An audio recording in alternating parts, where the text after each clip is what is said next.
નમસ્કાર મિત્રો, આજે આપણે ધોળકાથી 25 કિલોમીટર, અમદાવાદથી આશરે 70 કિલોમીટર અને વડોદરાથી 110 કિલોમીટર જેટલા અંતરે આવેલા અરણેજ ગામમાં માં બુટ ભવાની માતાજીના મંદિરે જઈશું અને દર્શન કરીશું. આપણે અત્યારે વડોદરાથી વડોદરા બગોદરા હાઈવે મારફત માં બુટ ભવાનીના અરણેજ ગામે જઈ રહ્યા છીએ. આ રસ્તા પર સૌથી પહેલા તારાપુર ચોકડી આવે છે. આપણે ત્યાંથી સીધા આગળ વધવાનું છે.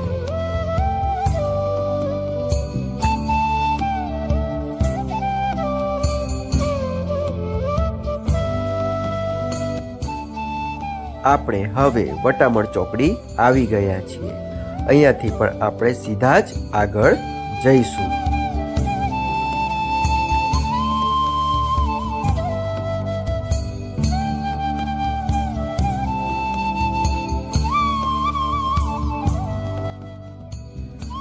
આપણે અરણેજ ગામે આવી પહોંચ્યા છીએ. મંદિર પાસે વિશાળ પાર્કિંગની ફ્રીમાં સુવિધા આપવામાં આવેલ છે.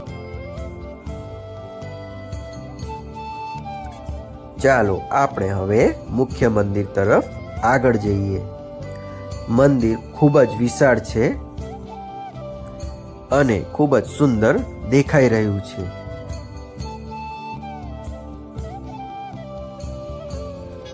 અહીંયા મોટી સંખ્યામાં ભક્તો દર્શન માટે આવતા હોય છે.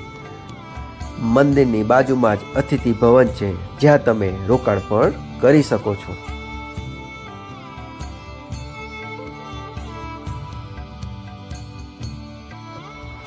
જન્મ સમયે માતાજીના બંને કાનની બૂટ વિંધાયેલી હતી, એટલે જ તેઓ બુટ ભવાની તરીકે પ્રસિદ્ધ થયા.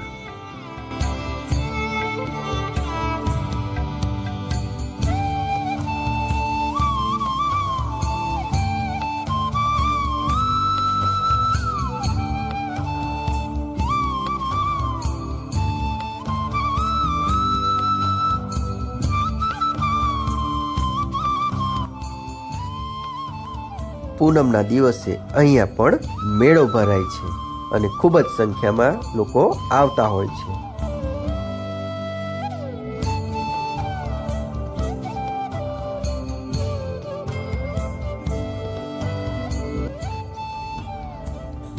મંદિર ખૂબ જ વિશાળ જગ્યામાં ફેલાયેલું છે અને તેની આસપાસનો વિસ્તાર પણ ખૂબ જ વધારે છે.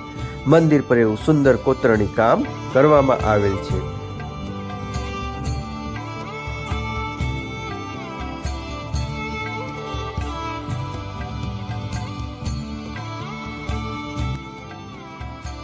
અને આ છે ભોજનશાળા.